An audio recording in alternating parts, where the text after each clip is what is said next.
কলকাতার পুলিশ কমিশনারের কাছে নালিশ মা বাবার। থানায় গিয়ে অভিযোগ, বিশ্ববিদ্যালয় ক্যাম্পাসে ছাত্রী মৃত্যুর ঘটনায় খুনের মামলা যাদবপুর থানার। তদন্তে হোমিসাইড শাখা।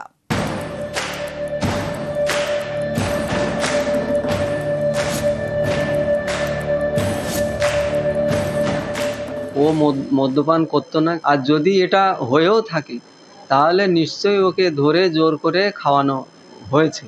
ও হঠাৎ করে জলে পড়ে যায়নি, ওকে ধাক্কা দিয়ে ফেলে দিয়েছে, কিংবা ওর ওপরে হয়তো কোনো আক্রোশ ছিল। যে দেখেছিল সে নাকি গার্ডের সংবাদ দিয়েছিল, বলেছিল কি একজন নাকি পড়ে গেছে, আওয়াজ হয়েছে, চুল দেখা যাচ্ছে। গার্ড গ্রাহ্য করিনি। 11 সেপ্টেম্বর বৃহস্পতিবার রাত যাদবপুর বিশ্ববিদ্যালয়ের সাংস্কৃতিক অনুষ্ঠান চলাকালীন পুকুর থেকে উদ্ধার হয় ইংরেজি অনার্সের 3য় বর্ষের ছাত্রী অনামিকা মণ্ডলের দেহ। কিভাবে ওই ছাত্রী পুকুরে পড়ে গেলেন তা নিয়েই রহস্য। এরই মধ্যে রবিবার চাঞ্চল্যকর অভিযোগ করেন অনামিকার বাবা। তার দাবি, মেয়েকে খুন করা হয়েছে। সোমবার অনামিকার মা বাবা লালবাজারে গিয়ে দেখা করেন কলকাতার পুলিশ কমিশনারের সঙ্গে।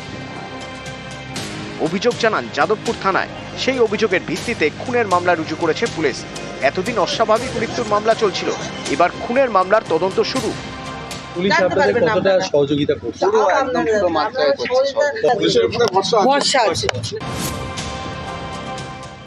22 বছরের মেয়ে, যার লক্ষ্যটা উঁচু, সেই রকম একটা মেয়ে আমরা মানে কোনো মতেই মেনে নিতে পারছি না। হয় ওকে কেউ ডেকে নিয়ে গেছে, ওখানে নিয়ে হয়তো কোনো কিছু বলেছে যেটাতে ও রাজি হয়নি, তারপর ওকে ধাক্কা দিয়ে ফেলে দিয়েছে।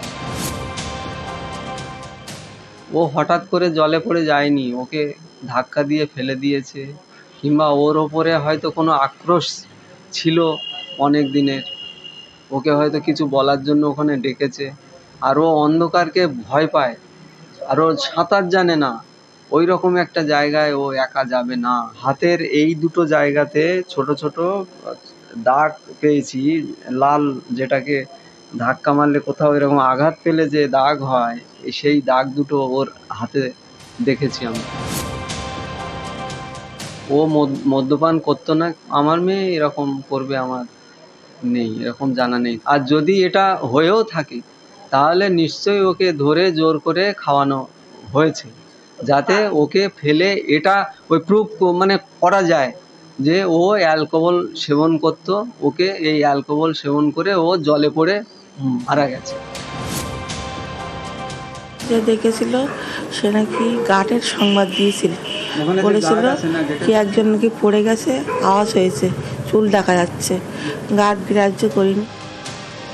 অনামিকার বন্ধুদের ভূমিকা নিয়েও প্রশ্ন তুলেছে মৃত ছাত্রীর পরিবার। এদিন বিশ্ববিদ্যালয়ের 3 পড়ুয়াকে জিজ্ঞাসাবাদ করে পুলিশ। 3জনই ঘটনার রাতে যাদবপুরের ক্যাম্পাসে ছিলেন। নিউজ 18 বাংলা।